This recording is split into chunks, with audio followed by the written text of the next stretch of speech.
네, 영국 이 가누트라고 하는 대영 제국 시대에 왕이 있었습니다. 당시에는 영국이 세계를 제패하던 그런 시대였습니다. 영토를 크게 넓혀 나가던 이 왕은 하나님 앞에서 겸손했습니다. 어느 날 신하들이 호화스러운 왕관을 씌워주며 이렇게 말을 했습니다.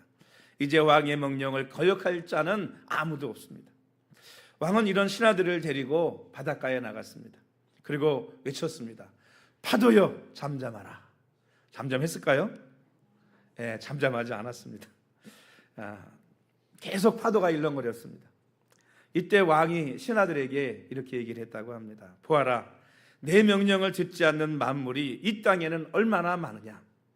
이 땅에서 거역할 수 없는 명령을 내리실 분은 오직 하나님 한 분밖에 없다 라고 이렇게 이야기를 했다고 합니다. 여러분, 오늘 본문 말씀은 여호와의 명령을 전하노라 라는 말씀으로 시작을 합니다. 그래서 오늘 제목이 여호와의 명령을 전하노라 라는 제목입니다. 따라해 봅시다. 여호와의 명령을 전하노라. 여러분, 이 말씀을 이렇게 대할 때 어떤 생각이 듭니까? 저는 문득 그런 생각이 들었습니다. 여호와의 명령을 전하노라. 그러니까는요, 옛날에 왕이 신하를 시켜가지고 뭐 벌을 내리기도 하고 때로는 어떤 명령을 내리기도 하고 뭐 할 때 전령을 보내지 않습니까? 그리고는 이 왕의 명령, 어명이라 그러잖아요. 그 두루마기에다가 쓴 거를 가져가 가지고 누구는 나와라, 어명을 받으시오. 그러면 어떻게 해요? 나와가지고 앞에 무릎을 꿇잖아요. 그러면 쫙 펴가지고 어명을 읽습니다. 그 어명을 받은 신하는요, 뭐 징벌을 받으면 사약이라 그러면 어떻게 해요? 먹고 죽어야 되는 거고, 때로는 어떤 특별 명령이나 상급을 내릴 때에도 그것을 또 받게 되고요. 특별히 어떤 특별한 사명을 받을 때는 그것을 가지고 자기가 맡겨진 일을 충성되게 감당하고 또 지켜야 되는, 반드시 지켜야 되는 것이 바로 이 어명이라고 볼 수 있습니다. 오늘 더욱이로 오늘 말씀은 하나님께서 오늘 우리에게 여호와의 명령을 전한다, 하나님의 명령을 우리에게 내려주는 귀한 말씀이라고 볼 수 있습니다.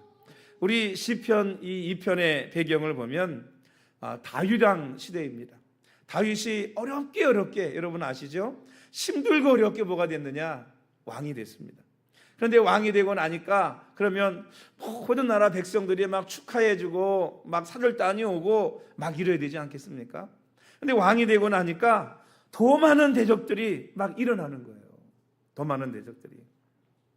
그래가지고 더 많은 대적들이 일어나가지고 우리 2장 앞절에 보면 이런 말씀이 있거든요. 어찌하여 이방 나라들이 분노하며 민족들이 헛된 일을 꾸미는가? 세상의 군왕들이 나서며 관원들이 서로 꾀하여 여호와의 기름 부음 받은 자를 대적하며. 그러니까 뭐 이방 나라들 또 민족들이 또 세상의 군왕들이 관원들이 다 일어나가지고 누굴 대적하느냐? 이스라엘의 왕이 된 다윗을 대적하는 거예요. 그러니까 여러분, 어떤 거죠? 외교적인, 정치적인, 또 이 군사적인 전쟁의 위협이 막 고조되고 있는 그런 어려움 가운데 다윗이 놓여져 있는 것입니다. 그런 다윗을 향해서 하나님께서 말씀하시는 거예요. 내가 여호와의 명을 전하노라. 그래서 그 하나님의 말씀을 이 다윗에게 전하고 있는 내용이라고 볼 수 있습니다.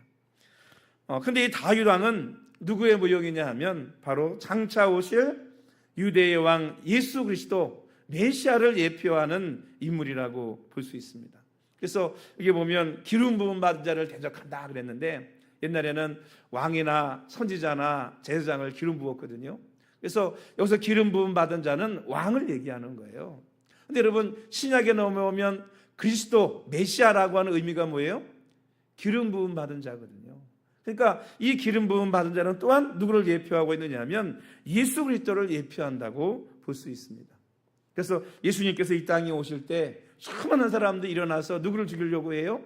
예수님을 죽이려고 했고 또 십자가에 못 박았지만 부활 승천하심으로 승리하셨는 줄로 믿으시기를 주의 이름으로 축원합니다.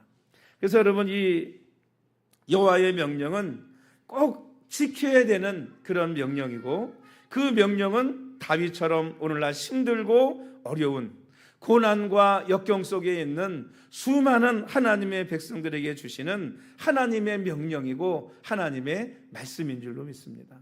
오늘 여러분 이 말씀을 통해서, 하나님의 명령, 그 말씀을 통해서 오늘 저와 여러분에게 주신 어명, 하나님의 명령인 줄 알고 그 명령을 힘써 지키며 살아갈 수 있는 그런 우리 모든 성도들이 되시기를 주님의 이름으로 축복합니다. 하나님께서 다윗에게 여러분 어떤 명령을 내리셨을까요? 너는 내 아들이라고 첫 번째로 명령하셨습니다. 우리 7절 말씀을 다 같이 읽어보겠습니다. 7절 시작. 내가 여호와의 명령을 전하노라. 여호와께서 내게 이르시되 너는 내 아들이라. 오늘 내가 너를 낳았도다. 아멘. 하나님께서는 이렇게 진퇴양난의 고난과 어려움 속에 빠져있는 다윗을 향해서 뭐라고 말씀하시냐면 여호와의 명령을 전하노라 라고 하면서 너는 내 아들이라. 내가 오늘날 내가 너를 낳았다. 이렇게 말씀하시는 거예요. 여러분 오늘 우리가 하나님의 자녀임을 뭐하지 말라는 거예요? 잊지 말라는 것입니다. 저와 여러분은 하나님의 자녀이고 하나님의 아들이고 하나님의 딸인 줄로 믿으시기를 주의 이름으로 축복합니다. 결코 혼자가 아니에요. 오늘 찬양처럼 혼자가 아닙니다. 결코 고아가 아닌 줄로 믿습니다. 할렐루야. 우리 어머니가 몇 년 전에 소천을 하셨잖아요. 그러고 나니까 어떤 집사님이 저한테 그러는 거예요. 아이고 우리 목사님 고아 됐네. 그러는 거예요. 왜? 부모님도 하나도 없다고. 근데 여러분 우리는 여러분 고아가 아니에요. 왜 고아가 아닙니까? 하나님이 우리 아버지시기 때문입니다. 예수님께서도 마태복음 23장 9절에 땅에 있는 자를 아버지라 하지 말라. 너희 아버지는 한 분이시니 곧 하늘에 계신 이시니라. 이렇게 말씀하고 있습니다. 우리의 진정한 아버지, 영의 아버지이신 하나님이 계신데 왜 우리가 고아입니까? 왜 우리가 혼자입니까? 여러분 하나님께 다윗에게 너는 내 아들이라 명령하신 이유가 뭐겠어요? 여러분 아들이 어려움을 당하고 힘든 일을 겪을 때 어떤 아버지가 그냥 내버려둘 아들이 있겠어요? 내버려둬요? 안 내버려둬요? 안 내버려두죠. 도와주잖아요. 함께 하잖아요. 문제를 해결해 주지 않습니까? 하나님께서 다윗에게 너는 내 아들이라 말씀하신 이유는 너 혼자가 아니야. 열방이 다 일어난다 할지라도 내가 너를 지켜주고 내와 너와 함께 한다 라고 하는 하나님의 명령이고 말씀인 것입니다. 그러니 너는 뭐하지 마라? 두려워하지 마라. 믿음 잃지 마라. 이렇게 말씀하는 거예요. 여러분 23장에 가면요 다윗이 더 어려운 고난을 받거든요. 그래서 뭐라고 다윗이 고백하냐면요 1000만인이 나를 둘러치고 나를 쓰러뜨려 죽이려 한다 할지라도 내가 두려워하지 아니로다. 이렇게 말합니다. 왜? 누가 함께 하시니까? 아버지 되시는 하나님께서 함께 하시기 때문입니다. 여러분 우리가 어떻게 생각하면 신약에만 우리가 아들이고 하나님이 아버지고 이런 관계 생각할 때 많이 있잖아요. 근데 여러분 성경을 보면 구약에도 이스라엘이 하나님이 아들 딸이었고요. 이스라엘에게 하나님이 그들이 아버지였습니다. 이사야 43장 6절에 보면 이런 말씀이 있습니다. 내가 북방에서 이르기를 노라 남방에게 이르기를 구려하지 말라 내 아들들을 원방에서 이끌며 내 딸들을 땅끝에서 오게 하라. 이렇게 말씀하고 있거든요. 여러분 이사야서는 여러분 어떤 내용을 담고 있어요? 이스라엘이 범죄했어요. 수없이 하나님이 회개하라 돌아와라 수없이 얘기했는데도 하나님을 떠나고 하나님을 배반했고 하나님 앞에 돌아오지를 않았습니다. 그렇게 돌아오지 않았는데도 불구하고 하나님이 그걸 심판해가지고 온 땅에 흩으셨거든요. 그런데도 이사야 선지자는 뭐라고 말씀하고 계세요? 내 아들과 딸들을 땅끝에서 오게 하라. 그들을 잘못으로 심판하고 징계를 내렸지만 그들은 여전히 누구예요? 하나님의 아들이고 하나님의 딸이었다는 거예요. 또 이사야 63장에 보면 16절에 이런 말씀이 있습니다. 주는 아버지이시라. 하나님은 아브라함은 우리를 모르고 이스라엘은 우리를 인적치 아니할지라도 여호와여 주는 우리의 아버지이시니라. 63장 8절에는 그러나 여호와여 주는 우리 아버지시니이다. 우리는 진흙이요 주는 토기장이시니 우리는 다 주의 손으로 지으신 것이다. 이렇게 말하고 있어요. 여러분 하나님이 진노하셔서 이스라엘을 심판하고 징벌을 내리셨어요. 그래서 그들의 조상 아브라함이 너희는 수치야, 너희는 내 후손이 아니야 라고 외면하고 모른다 할지라도 이스라엘은 그럼에도 불구하고 하나님이 그들의 아버지시라는 거예요. 여러분 생각해 보세요. 여러분 자식이 아무리 못나가지고 망나니처럼 살고 그래갖고 혼나가지고 벌받아가지고 감옥에 갔어. 그래도 그렇다고 그래서 여러분 그 아들이 여러분 아들이 아닙니까? 아들이에요, 아니에요? 아들이잖아요. 그것처럼 하나님께서 이스라엘은 그들의 아버지이시고 하나님은 이스라엘이 그들의 아들이고 딸이라고 말씀하고 있는 것입니다. 여러분 구약에 범죄하고 타락한 그 백성들을 향해서 너희는 나의 아들이다, 너희나 딸이라고 말한다고 한다면 신약의 예수 그리스도를 통해서 구원받은 하나님의 백성들이 더더욱 하나님의 자녀가 아니겠습니까? 그래서 요한복음 1장 12절에 영접하는 자 곧 그 이름을 믿는 자들에게는 하나님의 자녀가 되는 권세를 주셨으니 이렇게 말씀하고 있어요. 또 로마서 8장 16절에는 성령이 친히 우리의 영과 더불어 우리가 하나님의 자녀인 것을 증언하시나니. 여러분 성령께서 우리가 하나님의 자녀인 것을 보증서 주신다는 거예요. 증거해 주신다는 거예요. 할렐루야. 저와 여러분은 하나님의 성령께서 인정하고 보증하시는 하나님의 자녀인 줄로 믿으시기를 주님의 이름으로 축복합니다. 근데 여러분 너무나 많은 사람들이 자신이 하나님의 자녀임을 잊고 살아가는 사람들이 너무너무나 많이 있어요. 따라합시다. 나는 하나님의 자녀다. 여러분 내가 하나님의 자녀라고 할 때 여러분 얼마나 든든합니까? 세상 빽도 세상 아버지도 능력 있는 아버지 있으면은요 얼마나 큰 소리 칩니까? 근데 여러분 우리 아버지가 누구예요? 천지 만물을 창조하신 하나님이 우리 아버지이신 줄로 믿습니다. 여러분 그러니 여러분 정체성 잃어버리지 말고 살아가시기를 바랍니다. 많은 사람들 성도들이 정체성을 잃어버리고 이 세상을 살아가면서 흔들리고 넘어질 때가 많이 있어요. 왜냐하면 하나님의 아들인데 이 세상에 살아가다 보니까 내가 정말 하나님의 아들인가? 내가 정말 하나님의 아들이고 하나님의 딸인가? 그리고 뭐예요? 믿음이 흔들리고 자신이 뭐처럼? 고아인 것처럼 낙심하고 좌절해서 혼조 외로이 폭풍 속을 걸어가는 사람처럼 그렇게 살아가는 사람들이 너무너무 많이 있다는 거예요. 여러분 힘들고 지칠 때 하나님께서 우리 아버지임을 기억하는 성도들이 되시기를 주님의 이름으로 축원합니다. 할렐루야. 따라합시다. 하나님께서 내 아버지시다. 하나님이 내 아버지시라니까요. 여러분 믿으십니까? 여러분 믿으세요. 믿으세요. 하나님이 내 아버지. 얼마나 든든해요. 두 번째로 하나님이 내 아버지시기 때문에 두 번째 명령이 뭐냐? 내게 구하라라고 명령하고 있습니다. 우리 8절 말씀 다 같이 읽을까요? 8절 시작. 내게 구하라. 내가 이방 나라를 내 유업으로 주리니 내 소유가 땅끝까지 이르리로다. 하나님께서 열방이 일어나서 막 다윗을 대적하고 이스라엘을 공격하려고 막 군대를 연합해서 막 일으키는 거예요. 그런데 그때 하나님께서 두 번째 명령이 뭐냐? 내게 구하라는 거예요. 내게 구하면 이방 나라들을 내 유업으로 주어서 내 소유가 되게 하겠다는 것입니다. 이거 무슨 말씀이에요? 너 나에게 기도해. 내가 네 하나님, 이거 내 아버지야. 너를 대적해 일어나 이 많은 이방 나라들 다 내가 너에게 줄게. 네 소유가 되게 할게.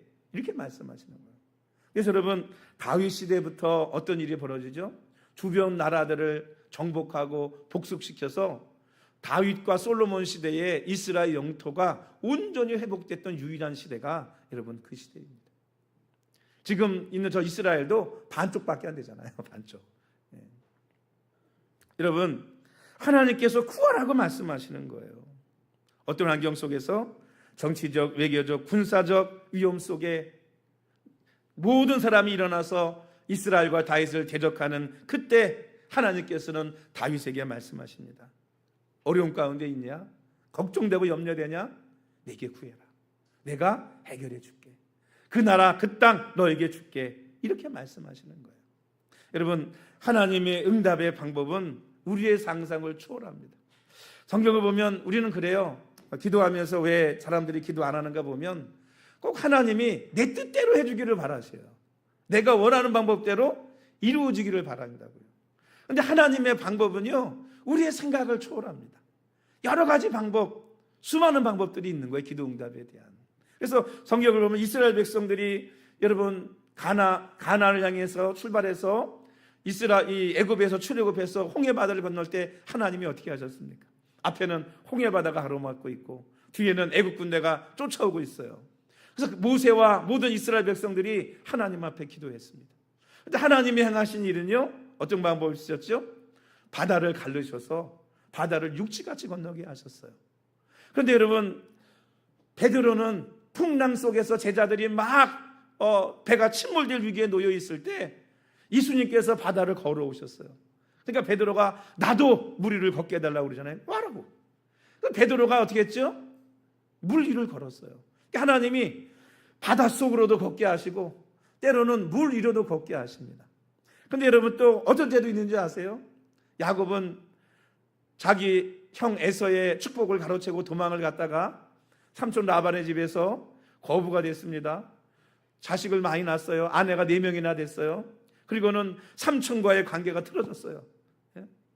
직원으로 들였더니 삼촌 재산이 다 야곱께 됐거든요.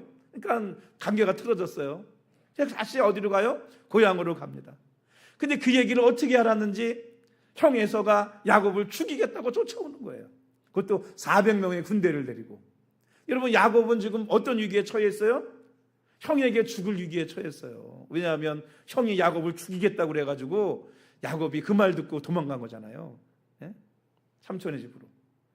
그러니까 여러분, 야곱이 떼들을 나눠가지고 다 건너보내고 자신은 야복강가에 앉아가지고 뭐예요? 하나님 앞에 기도합니다. 하나님, 나 형의 손에 살려주지 아니하시면 못 갑니다. 그리고 기도하잖아요. 그때 여러분, 하나님이 사용하신 방법이 뭡니까? 형 안 만나게 했을까요? 피하게 했나요? 아니에요. 자기 형을 정면으로 대면하고 대면해서 이겨나가게 하셨습니다. 하나님께서 어떻게 하셨어요? 그 에서의 마음을 바꿔서 야곱과 화해하게 하고 죽이려고 왔다가 끌어안고 눈물을 흘리고 화해하는 그런 놀라운 역사가 일어나게 되었는 줄로 믿습니다. 그러니까 하나님께서는 우리의 기도에 어떤 방법으로 응답하시고 역사해 주시는지 아무도 모르는 거예요. 물속을 걷게 하실지, 물 위를 걷게 하실지, 아니면 배를 타고 거친 파도와 싸워나가면서 이기겨 나가게 하실지 여러분, 누가 알겠습니까? 그러나 중요한 것은 하나님께서는 우리 기도에 반드시 응답하시는 하나님이시고 하나님의 자녀에게는 분명히 기도하여 구할 수 있는 기도 청구권이 있다고 하는 사실입니다. 여러분, 어린 자녀가 부모에게 아빠 아이스크림 사주세요, 아빠 나 책 사주세요, 아빠 나 뭐가 갖고 싶어요, 여러분 구하는 거 당연한 거예요, 아니에요? 당연한 거예요. 왜? 하나님의 자녀이기 때문에 기도할 권리, 구할 권리, 그 자격과 권리가 자녀에게 있는 것입니다. 그럼에도 구하지 않는 자녀들이 있습니다. 왜 구하지 않아요? 불신입니다. 믿음이 없는 거예요. 아빠가 사주겠어, 엄마가 들어주겠어 라고 생각하는 거죠. 여러분, 하나님은 능력이 많으시기 때문에 우리 육신의 아버지 어머니처럼 해달라는 거 다 해주지 않아요. 그러나 하나님은 능력이 많으시기 때문에 기도하고 구하는 성도들에게 응답하시는 하나님이신 줄로 믿습니다. 물론 때로 안 주실 때도 있죠. 왜 안 주세요?